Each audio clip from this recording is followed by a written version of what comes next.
The alarm screamed through the small reconnaissance ship as Jake Morrison gripped the controls. Red lights flashed across every surface. His display showed 12 enemy vessels closing in fast.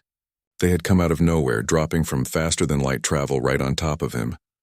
Come on, Jake muttered, pushing the engines harder. The ship shook violently as the first energy blast struck his rear shields. The shield indicator dropped to 60%, then 40, then 20. He was 3 days out from Earth's outer defense perimeter. Too far for backup. Too far for rescue.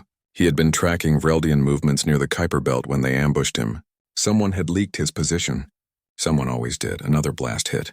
The shields collapsed completely. Jake's hands flew across the console, redirecting power to engines. Maybe he could outrun them. Maybe he could reach the asteroid field and lose them in the rocks. The ship lurched sideways as something massive grabbed it. A tractor beam. Jake slammed his fist against the console. They had him. Through the viewport, he watched the largest Vreldian warship grow bigger. It was enormous, easily a mile long, covered in weapon batteries and armor plating.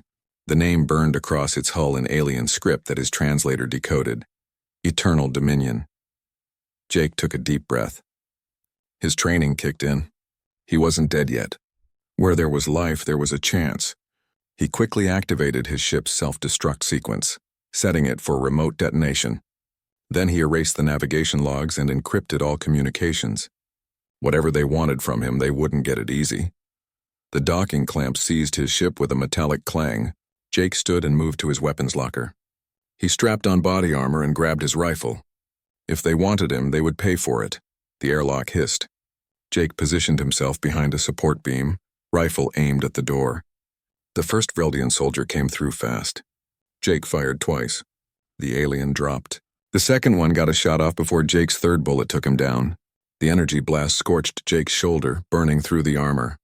More poured in. Jake counted 6, then 8, then 10. They were big creatures, 7 feet tall with gray skin and 4 arms. Each one carried advanced weapons. But they moved like they had never faced real resistance before. Jake made them pay for that mistake. He moved between cover points, firing with precision. Each shot counted. Each bullet found its target. The Vreldians had strength in numbers. Jake had experience and desperation, but eventually the numbers won. A stun blast caught him in the chest. His muscles locked up. The rifle fell from his hands. He collapsed to the floor, unable to move as the surviving Vreldians surrounded him. One of them, wearing officer markings, looked down at him. "Secure the prisoner," the alien said in thickly accented English. "Command wants this one alive." Jake's vision blurred as they dragged him from his ship. He counted 4 dead Vreldians in his cargo bay, 4 more than they expected to lose capturing 1 human. Good. When Jake woke, his head pounded. He was in a cell, maybe 10 feet square, with smooth metal walls that glowed with a faint blue light. The air smelled wrong, too clean, filtered through alien systems. He tried to move and found his hands bound with energy restraints.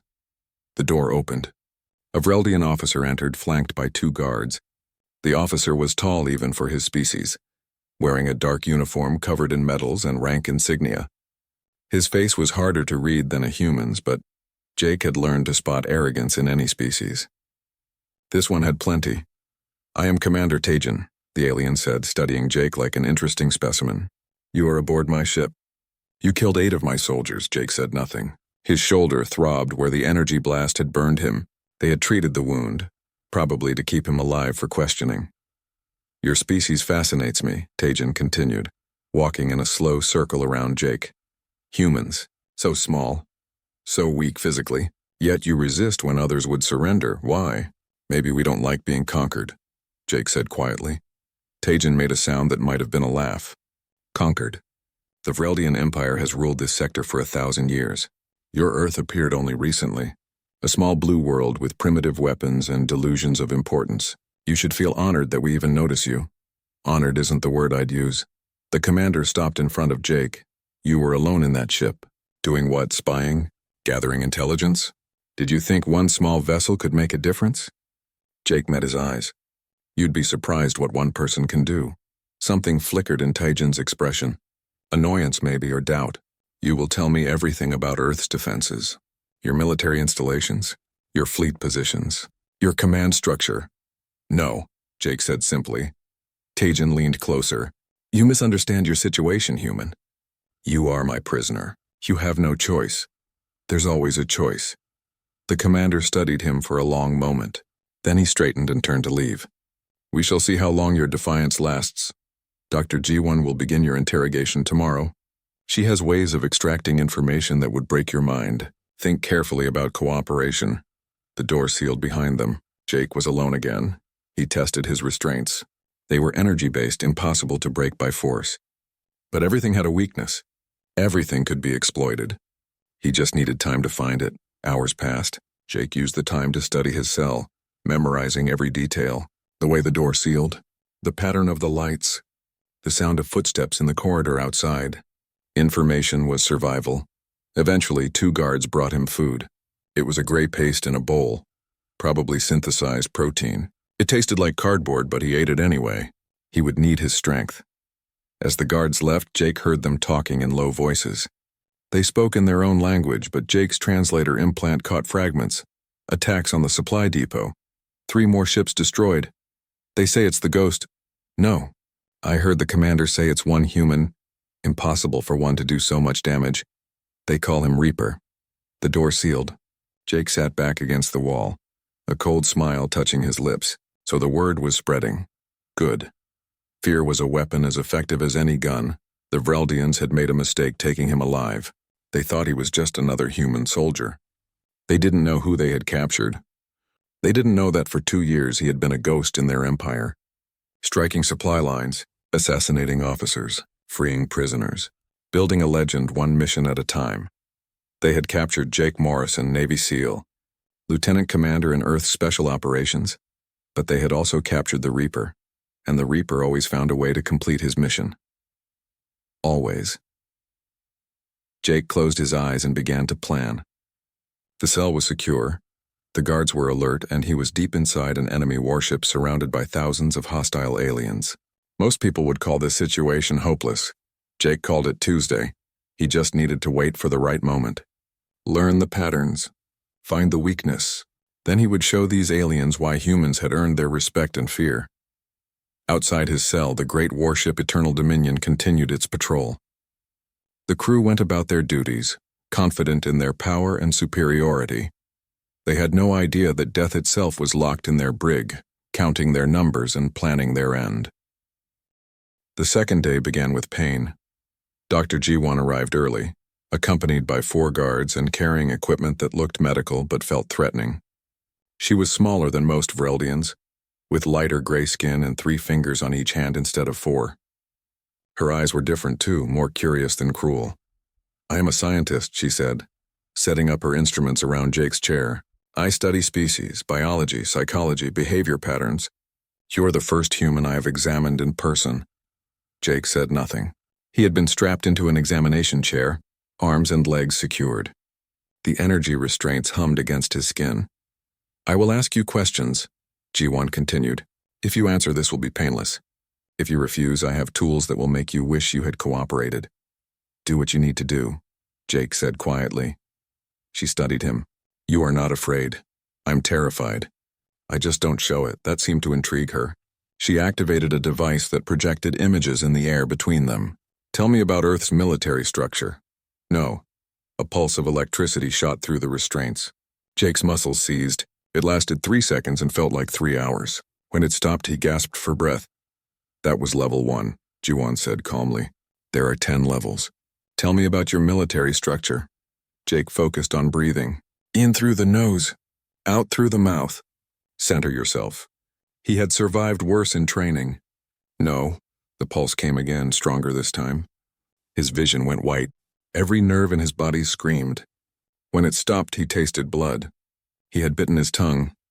You are stubborn, Ji-won observed, making notes on a tablet. This is common in your species? Very common. She seemed to consider this. I have reviewed footage from recent attacks on our facilities. The patterns are interesting. Always at night by our cycles. Always targeting communication centers first. Always leaving survivors to spread fear. These attacks have occurred across 17 different installations over 2 years. Jake kept his face neutral, but his heart rate increased. The monitoring equipment beeped faster. Your pulse quickens, Ji-won said. You know something about these attacks? I know the Empire has enemies. Lots of them. One enemy in particular. The survivors describe a single human. Fast, efficient, deadly. They call this human by a name. She paused, watching his reaction. Reaper. Jake said nothing.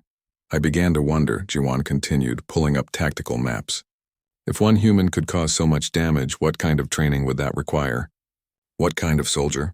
So I requested access to human military records that we captured from your colonies. She projected an image.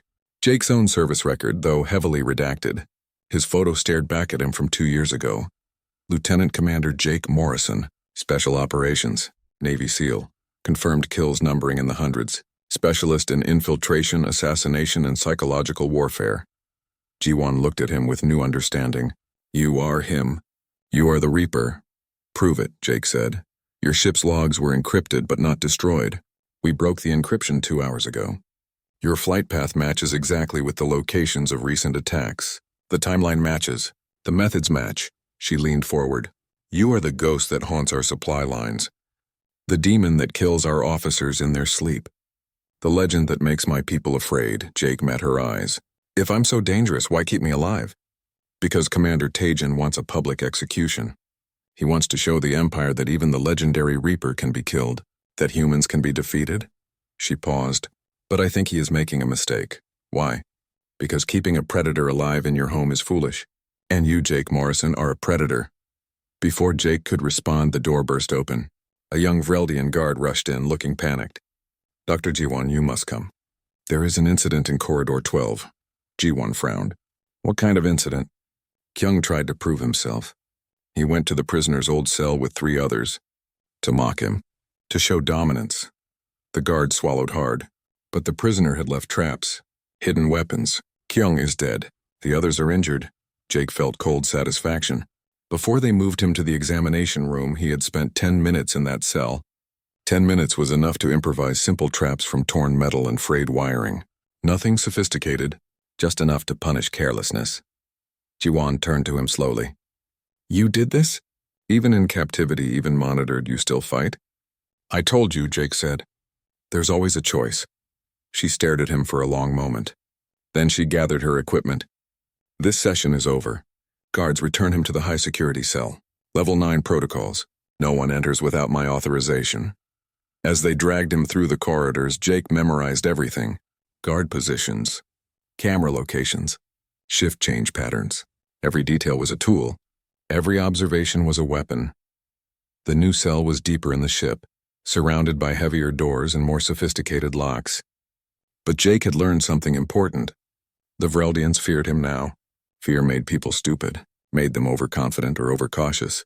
Either way, it created opportunities. He was alone for several hours. Then the cell door opened again. A Vreldian entered alone, wearing maintenance coveralls instead of a uniform. He was older, with scarred skin and tired eyes. I am Deho, the alien said quietly. I clean the cells, bring supplies. I am nobody important. Jake said nothing, watching carefully.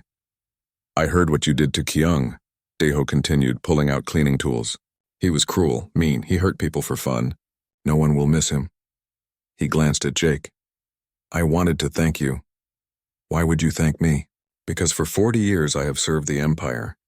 I have cleaned their floors and fixed their machines. I have watched them conquer peaceful worlds and enslave innocent people. I have seen them crush anyone who resists. Deho's hand shook slightly. I never had the courage to fight back. But you do. Even captured, even tortured, you still fight. Jake studied the old alien. You could be a spy. This could be a trick. It could be, Deho admitted. But it is not. I am just tired. Tired of the Empire. Tired of the killing. Tired of being afraid. He finished his cleaning and moved toward the door. I cannot help you escape. But I can tell you that shift changes happen every 6 hours. The guards in this sector are lazy. They watch entertainment feeds instead of security monitors. And the ventilation access is in Corridor 8, 3 levels up. The door sealed. Jake sat in the darkness, thinking. Was Deho genuine or was this a test? Either way, the information was useful. Hours later, Lieutenant Minho came to visit. He was younger than Commander Tajin, with sharper features and intelligent eyes. He sat on a bench outside the cell, visible through the energy barrier. The commander wants you dead. Minho said bluntly. He has requested permission from High Command to execute you tomorrow. They will approve it. Then why are you here? Because I think killing you is a mistake. Minho pulled up a data tablet. I have studied your missions. All of them. Do you know how many lives you have cost us? Not just the soldiers you killed. The supply disruptions caused famines on 3 colony worlds. The communication blackouts led to a fleet collision that destroyed 2 cruisers. The officer you assassinated was negotiating a treaty with the Kellic species. That treaty would have expanded our territory significantly. Good, Jake said. 1 human, Minho continued. 1, how is this possible? Our soldiers are stronger. Our weapons are more advanced. Our empire spans 100 worlds. Yet 1 human caused more damage than entire rebel fleets. You want to know the secret? Yes, Jake stood and walked to the barrier. You fight because you're ordered to. I fight because I choose to. You fight for conquest. I fight for survival. You fight to expand an empire. I fight to protect my home, he paused. That's the difference. You can replace soldiers. We can't. So we make every soldier count. Minho considered this. If you could speak to your leaders, if you could negotiate peace, would you? Depends on the terms. What if I could arrange it? A conversation with Earth's military command. Real negotiations. Would you cooperate? Jake smiled slightly. You want to use me as a bargaining chip? I want to end this war before it costs both our species more than we can afford. Set it up, Jake said. Let's talk. After Minho left, Jake lay on the hard bench that served as a bed. They were getting nervous. Good. Nervous people made mistakes, and all he needed was 1 mistake. 1 opportunity. Outside his cell, the great ship continued its patrol. In dark corners, crew members whispered the name Reaper with fear. In command centers, officers debated what to do with their dangerous prisoner. In quiet corridors, old maintenance workers named Diho wondered if 1 human's courage might inspire something bigger.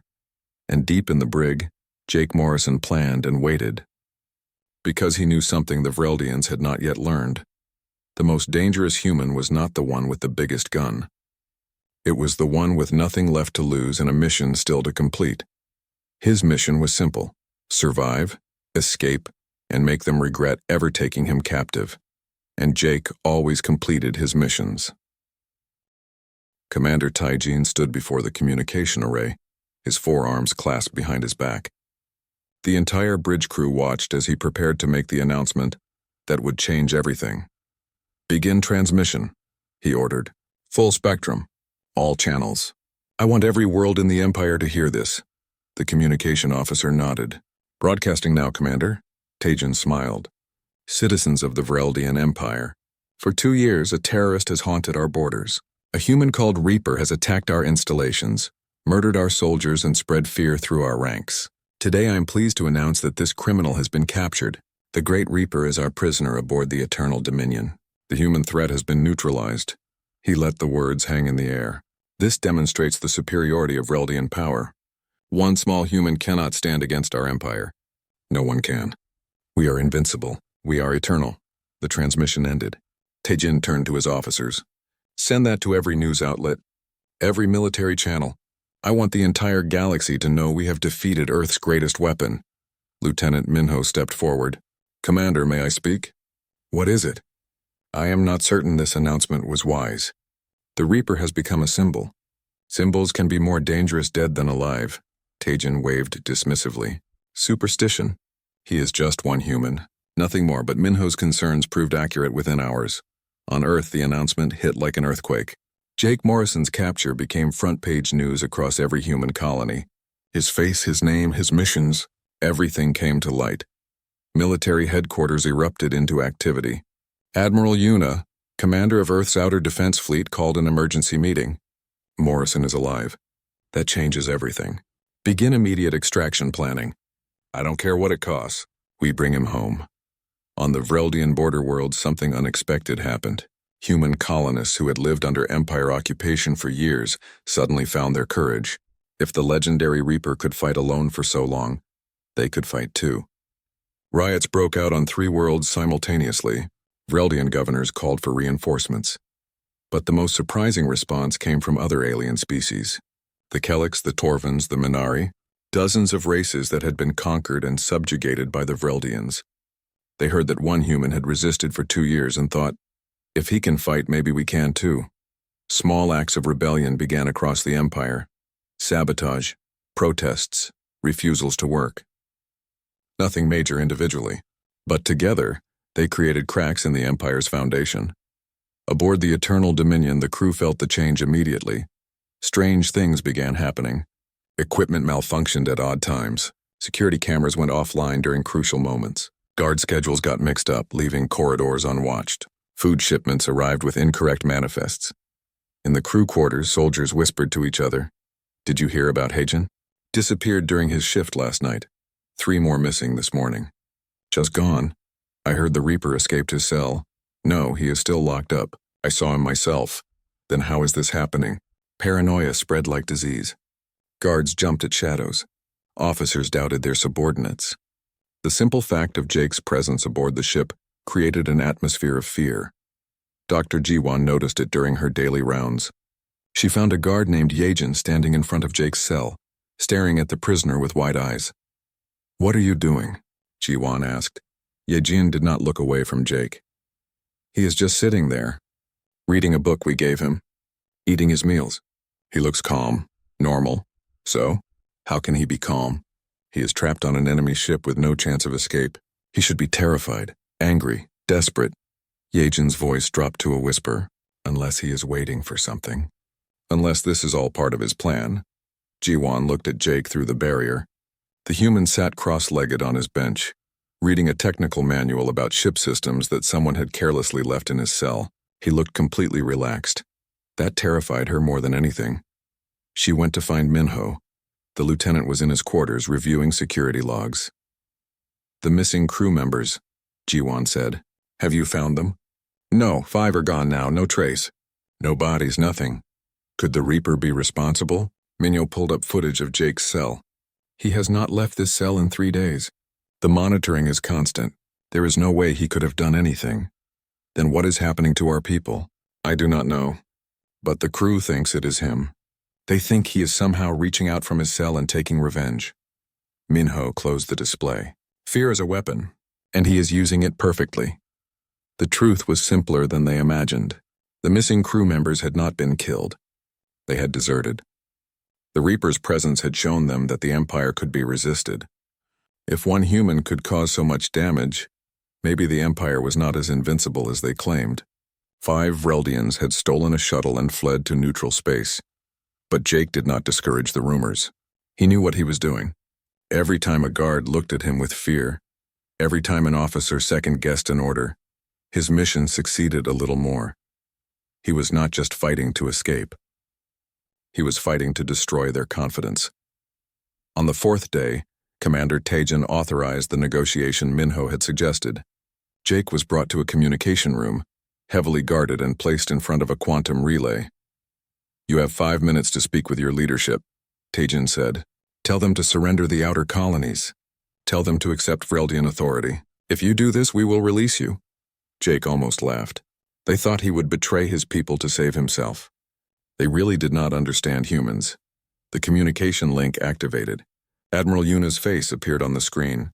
Commander Morrison, she said formally. It is good to see you alive, ma'am, Jake replied. Status report requested. Yuna understood immediately. He was not asking about Earth. He was telling her he was ready to give intelligence. Proceed, Commander.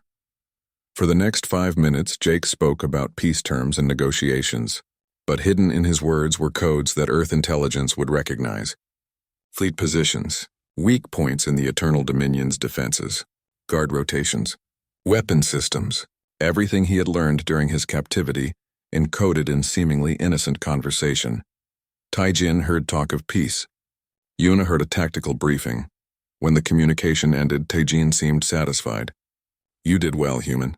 Perhaps there is hope for cooperation. Perhaps, Jake said quietly. They returned him to his cell, but as they walked through the corridors, Jake activated the small device he had been building over the past 3 days. Just a few components scavenged from his cell. A piece of wire, a circuit from the book reader, a power cell from the light fixture. It was not much. Just a simple electromagnetic pulse generator, but it was enough. He triggered it as they passed a junction box. The pulse was small, localized, barely noticeable.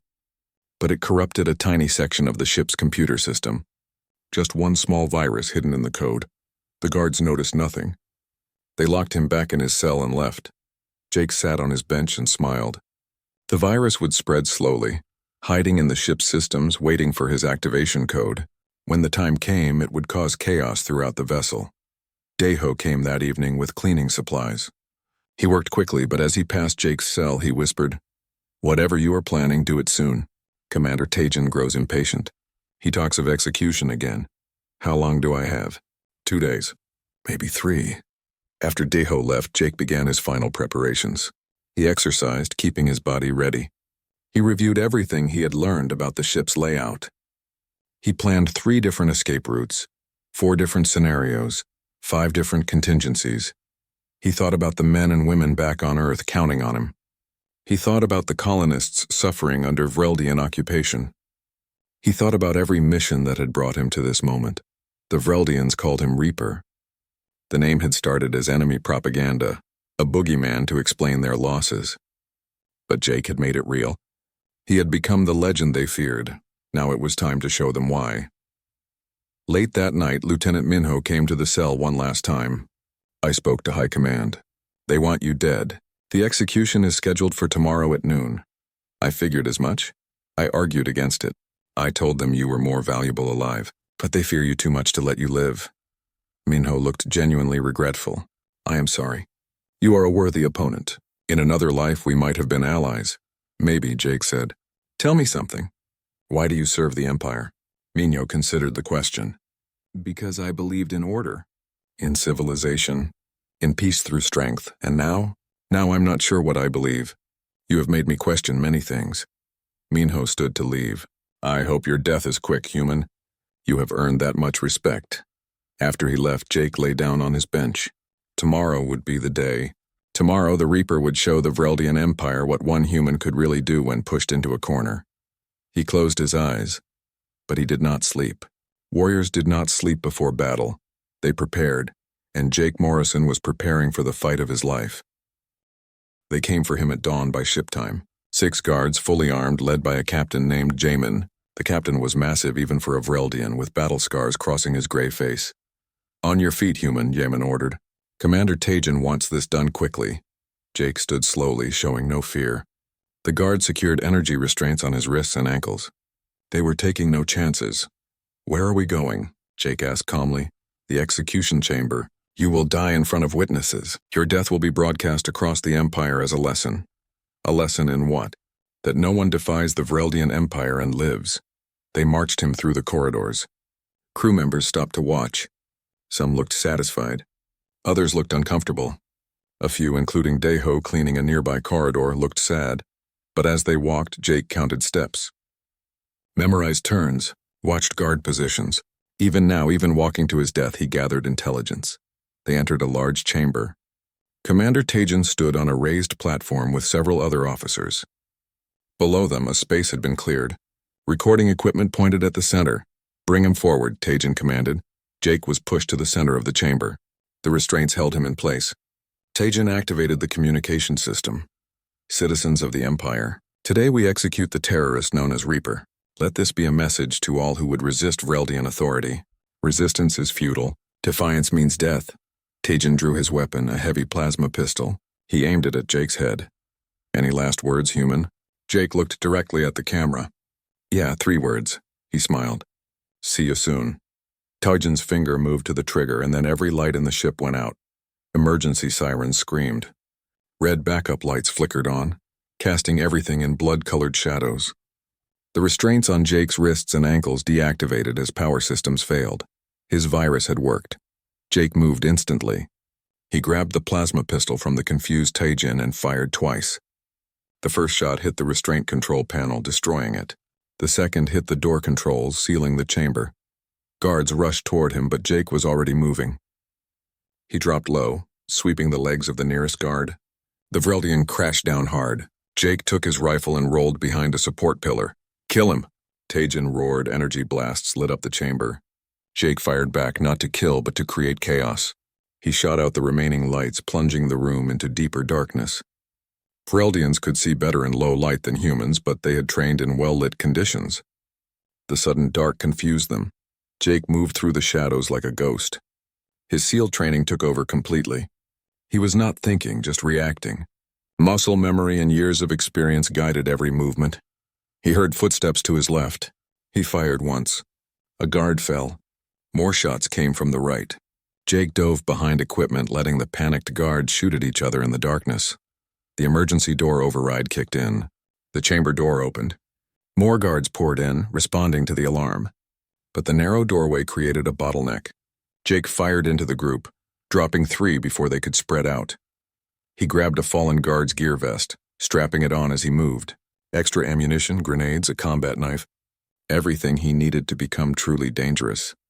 Tajin's voice cut through the chaos. "Seal the corridor. Do not let him escape." But Jake was not trying to escape. Not yet. He fought his way to the equipment panel where his virus had been uploaded. The ship's systems were crashing randomly, causing malfunctions throughout the vessel. But Jake needed more chaos. He needed total disruption. He accessed the panel and activated the second phase of his virus. Immediately, more systems failed. Life support fluctuated. Artificial gravity stuttered. Containment fields dropped in the detention levels. Throughout the ship, prisoners were suddenly free. Most were humans captured during raids. They poured into the corridors, attacking their guards, stealing weapons, creating havoc. Jake heard the commotion through the ship's communication system. Perfect. While the Fereldians dealt with escaping prisoners, he could move more freely. He slipped out of the execution chamber through a ventilation shaft. The shaft was tight, barely wide enough for a human, too small for the larger Fereldians. He crawled through the darkness, following the path Deho had described days ago. Behind him, he heard Tajin screaming orders. "Find him. Seal every corridor. I want that human dead." Jake emerged 3 levels up near the ship's armory. 2 guards stood watch, but they were distracted by alarms and panic. Jake dropped from the vent behind them, taking them down silently with the combat knife. Inside the armory, he found human weapons, Earth technology that had been captured and stored. An assault rifle, a pistol, grenades, body armor designed for human physiology. He geared up quickly, feeling more like himself than he had in days. He also found his original equipment. His SEAL gear from when he was captured. Someone had kept it as a trophy. Idiots. He strapped on his tactical vest loaded with tools and equipment. He holstered his sidearm, the one he had carried through 100 missions. Having his own gear back felt like greeting an old friend. Now fully armed, Jake moved with purpose. He was not just surviving anymore. He was hunting. His first target was the communication array. He needed to contact Earth, give them his exact position so the rescue fleet could find him. He moved through the ship's maintenance passages, avoiding the main corridors where guards searched frantically. He found a junction point and tapped into the communication system. But as he worked, he heard footsteps. Someone was coming. Jake positioned himself in the shadows, knife ready. The figure that appeared was not a guard. It was Deho, carrying tools and looking terrified. "Human?" the old Fereldian whispered. "Jake Morrison? Is that you?" "Deho, what are you doing here?" "Looking for you. I heard the alarms. I knew you had escaped." Deho looked at Jake's weapons and gear. "You are going to fight them all, are you not?" "If I have to, then you will need help. This junction leads to the communication array, but guards patrol it heavily. There is another path, through the waste processing level. No one guards it because the smell is terrible." Jake smiled slightly. "Show me." They moved together through the lower levels. Deho proved surprisingly useful, knowing every hidden passage and maintenance route. They encountered 2 guards along the way. Jake dealt with them efficiently and quietly. At the communication array, Jake found Lieutenant Minho already there, working frantically at a console. Minho spun around, weapon drawn, then froze when he saw Jake. "You," Minho said quietly. "You really did it. You escaped. Lower your weapon, Lieutenant. I do not want to kill you. I cannot let you access communications. You will call your fleet. You will bring war to this ship. The war is already here. Your commander started it when he invaded human space. I am just finishing it." They stared at each other. Minho's weapon remained raised, but his hand shook slightly. "I told you before," Minho said. "In another life, we might have been allies. We can still be. Lower your weapon. Help your people evacuate. This does not have to end with everyone dead. Minho considered for a long moment. Then slowly he lowered his weapon. The evacuation protocols are on deck 9. I will open them. He looked Jake in the eyes. But if you harm innocent crew members, if you kill those who cannot fight, I will hunt you myself. I am a soldier, not a murderer. I fight those who fight me. That is all. Minho nodded and left. Deho looked amazed. You could have killed him. Why did you not? Because he is a good man on the wrong side. Those are the hardest enemies to fight. Jake accessed the communication array and sent a coded burst transmission to Earth. His location, ship specifications, defensive weaknesses, everything Admiral Yuna needed to mount a rescue. Then he heard it. The distinct sound of a warship preparing weapons. They are going to destroy this section of the ship, Deho said, reading a nearby display. With you in it. Jake checked his gear. Then I better get to the command deck before they do. As he moved toward the bridge, he encountered heavier resistance. Full squads of Reldian soldiers properly equipped and commanded. These were not scared guards. These were veterans. The fight was brutal. Jake used every trick he knew. Flashbang grenades to blind them, smoke to confuse them. His superior mobility in the tight corridors to outmaneuver them. But there were so many. For every one he dropped, 2 more appeared. He took a glancing hit to his leg. Another to his shoulder. Pain became background noise. He fought his way through corridor after corridor, getting closer to the bridge. Bodies lay behind him. Some human prisoners who had joined his fight. Some Vreldian guards who had fought bravely. War was ugly. War always cost more than anyone wanted to pay. Finally, he reached the bridge entrance. The massive doors were sealed. Behind them, Commander Tajin and his officers made their last stand. Jake placed charges on the door. He stepped back and detonated them. The doors exploded inward. Jake rushed through the smoke, weapon raised. Tajin stood in the center of the bridge, plasma sword activated, ready to fight hand to hand. It ends here, Reaper, the commander roared. Jake dropped his rifle and drew his knife. Yeah, it does. They rushed at each other and the final battle began. Tajin swung his plasma sword in a wide arc. Jake rolled under it, feeling the heat pass inches above him. He came up fast, slashing with his combat knife. The blade caught Tajin's armor, leaving a long scratch but no real damage. The Vreldian commander was strong, easily twice Jake's weight, with 4 arms that could attack from multiple angles. But Jake had fought bigger opponents before.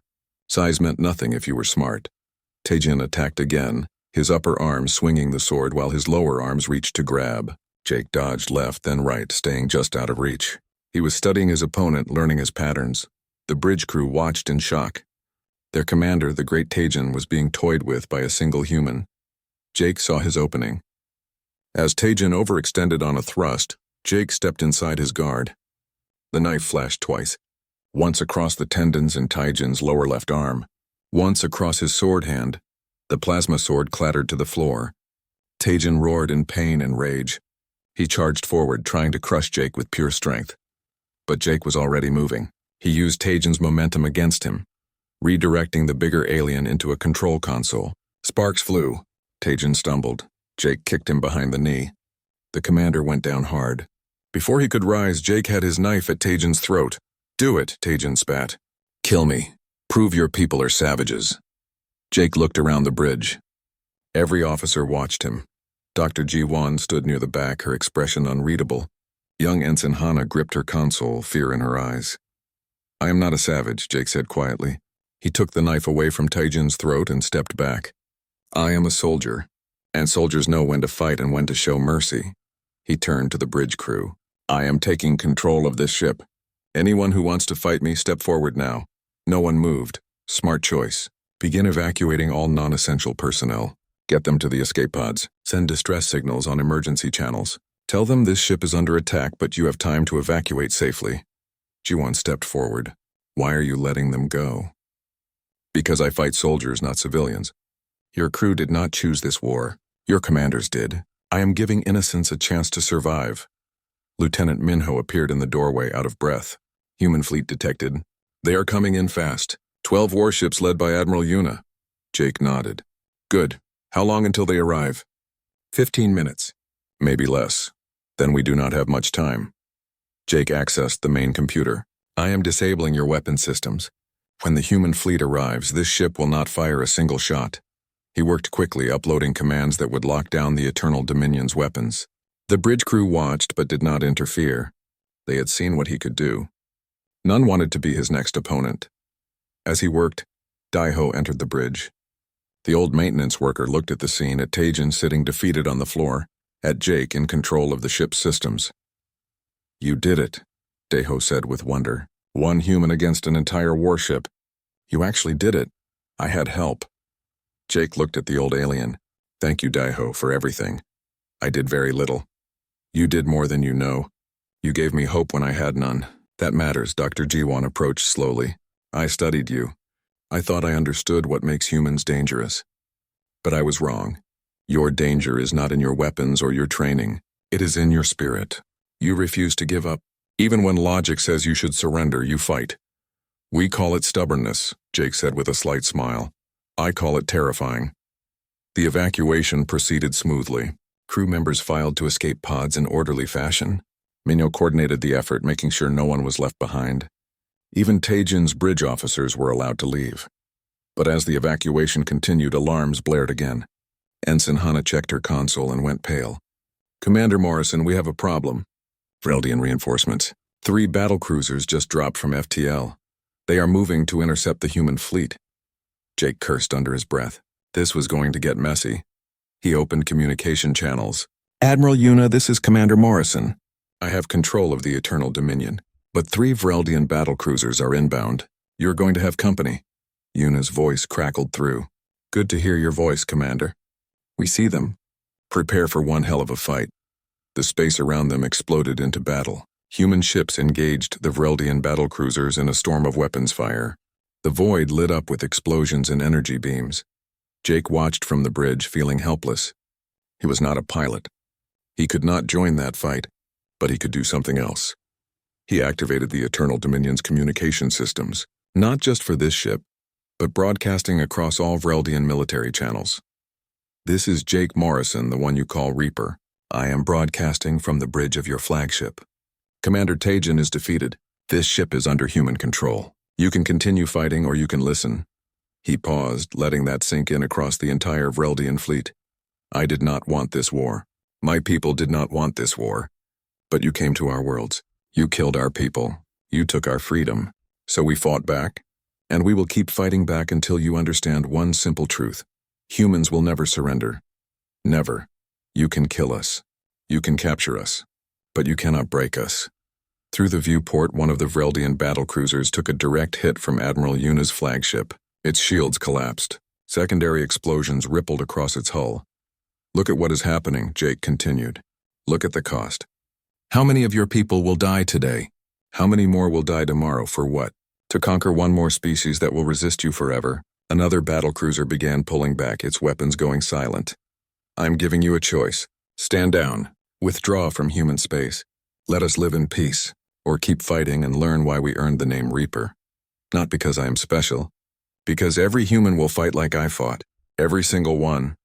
Silence stretched across the communication channels. Then one by one the Vreldian ships began to power down their weapons. The battle stopped. Dr. Jiwon stood beside Jake, watching in amazement. "They are actually listening to you." "They are tired of losing," Jake said quietly. "Sometimes that is all it takes to end a war. One side gets tired of the cost." Admiral Yuna's fleet moved into position around the Eternal Dominion. A shuttle launched from the flagship, heading for Jake's position. "Time to go home," Minho said. "Your people are here for you." Jake looked at the Vreldian lieutenant. "What will you do now? Try to rebuild? Try to convince my people that conquest is not the only way? I do not know if I will succeed. But you showed me it is possible to stand against impossible odds. I have to try." They shook hands, human and alien, former enemies finding respect. The shuttle docked. Admiral Yuna herself came aboard, flanked by Marines. She stopped when she saw Jake, covered in burns and blood but standing tall. "Commander Morrison, you look like hell." "Thank you, ma'am. I tried my best," she smiled. "You did more than your best. You did the impossible. Again." As Marines secured the bridge, Jake made one more request. "Admiral, I need you to list someone on our memorial wall, Daiho. He was Vreldian, but he helped me." "He deserves to be remembered." Yuna nodded. Consider it done. Jake turned to find Diho, but the old alien was already gone, having slipped away in the chaos. Maybe that was for the best. He would live quietly, knowing he had made a difference. The journey back to Earth took 3 days. Jake spent most of it in the medical bay recovering from his injuries. But he was alive. Against all odds, he had survived. When they reached Earth, Jake expected a quiet return. Instead, he found crowds waiting. News of his escape had spread across human space. The Reaper had become more than a soldier. He was a symbol, but symbols made Jake uncomfortable. He was just a man who had done his job. A man who had survived when others had not. A man who missed the friends he had lost along the way. 6 months later, Jake stood at a memorial on the edge of Earth's capital city. Names of fallen soldiers covered the black stone wall. He had asked for a small section to be reserved for non-humans who had fought on humanity's side. Deho's name was there, carved in both English and Vreldian script. "Did you know him well?" a voice asked. Jake turned to see a young recruit barely 18 wearing a fresh uniform. Not really, but he was brave when it mattered. "That is enough." The recruit looked at the memorial, then at Jake. "Is it true what they say, that you fought an entire warship by yourself?" "I had help. Always had help. People just remember the dramatic parts." Jake started to walk away, then stopped. "You thinking of enlisting in special operations?" "Yes, sir. I want to be like you." "Like the Reaper?" Jake shook his head. "Do not be like me. Be better. Be smarter. Come home to your family when your service is done. That is the real goal." The recruit saluted. Jake returned it and walked away. The war with the Vreldian Empire had cooled to an uneasy peace. Treaties were signed. Borders were established. Both sides licked their wounds and tried to rebuild. Other alien species inspired by humanity's resistance began pushing back against Vreldian occupation. Slowly, the great empire began to crack, not from outside conquest, but from internal collapse as their subjects refused to stay conquered. Jake watched these changes from a distance. He had done his part. Now it was time for diplomats and politicians to do theirs. But he knew the peace would not last forever. It never did. Someday, somewhere, another threat would emerge.